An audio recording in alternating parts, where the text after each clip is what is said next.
ఏ వంటకానికైనా ఉప్పు లేనిదే రుచుండదు. మరి ఉప్పును పండించే రైతుల బతుకుల్లో సంతోషమనే రుచి కరువైంది. తరతరాలుగా ఉప్పు పంటనే నమ్ముకున్న వారి జీవితాలు కన్నీటి కడలిలోనే కడతేరిపోతున్నాయి. ఓ పక్క ఉప్పుకు గిట్టుబాటు ధర లేకపోవడం, మరో పక్క వరుస తుఫాన్లతో రైతుల నష్టాలైతే ఊబిలో కూరుకుపోయాయని చెప్పాలి. పశ్చిమ గోదావరి జిల్లాలో ఉప్పు సాగు రైతుల వెతలపై టీవీ9 అందిస్తున్న స్పెషల్ స్టోరీ చూద్దాం.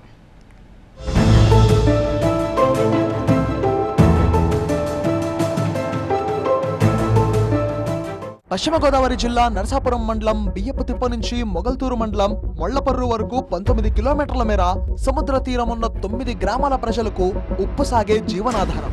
సాధారణంగా ఉప్పు సాగు జనవరి మొదటి వారంలో ప్రారంభమవుతోంది. మార్చి నుంచి పంట అందుబాటులోకి వస్తోంది.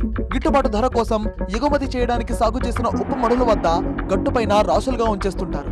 అదే సమయంలో ప్రకృతి కన్నెర్ర చేయడంతో విలువల్లాడుతున్నారు రైతులు. తుఫాన్లతో ఉప్పు కరిగిపోవడంతో తీవ్ర నష్టాలను చవిచూస్తున్నారు.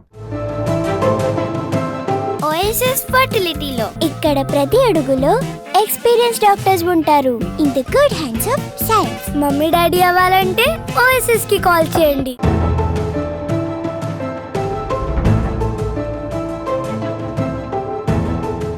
సీజన్లో జోరు మీద ఉండాల్సిన ఉప్పు విక్రయాలు కొనేవారు లేక సముద్ర తీరంలో గుట్టలుగా దర్శనమిస్తున్నాయి.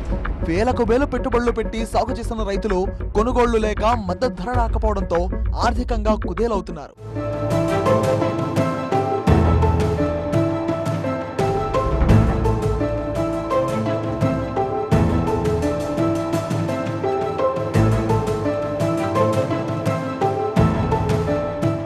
ఉప్పు సాగును రాష్ట్ర ప్రభుత్వం పంటగా గుర్తించకపోవడంతో ప్రభుత్వం నుంచి ఎటువంటి సాయమూ అందడం లేదు.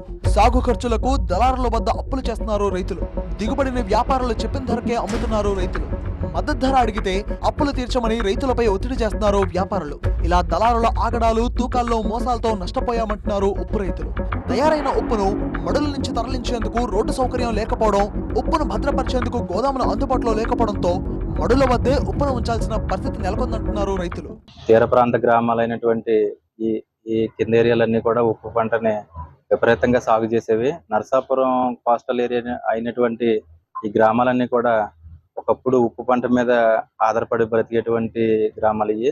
ఇక్కడ నుంచి అత్యధిక ఎగుమతి ఉప్పు పంట అనేది ఎగుమతి బాగా ఎక్కువ జరిగేది.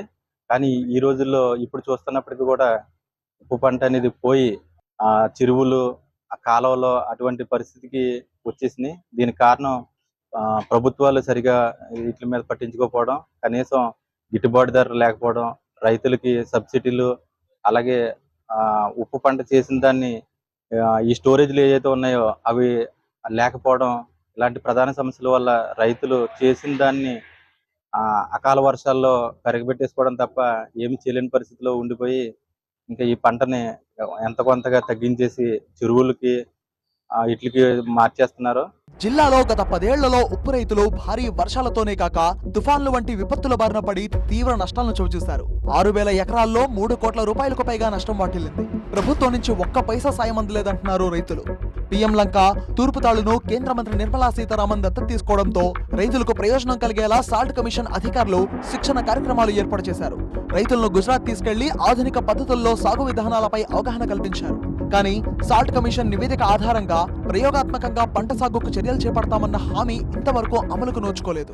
రైతు వారీగా సాల్ట్ గిట్టుబాటు ధర లేదండి మాకు.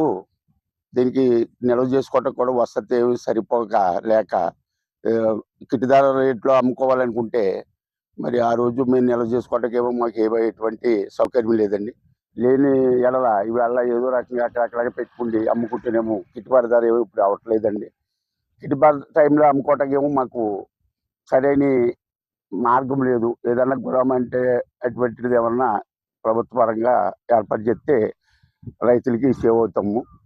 ఇవాళ రైతు కూలి చూస్తూ ఉంటే మరి ఇవాళ కూలి వాళ్ళకి 700 చిల్లర 800 రూపాయల దాకానేమో కూలి పనులు ఇవ్వాల్సి వస్తుంది. మరి ఇవాళ బస్తా ఏమో 200 చిల్లర ఏమో సాల్ట్ రేట్ ఉంది.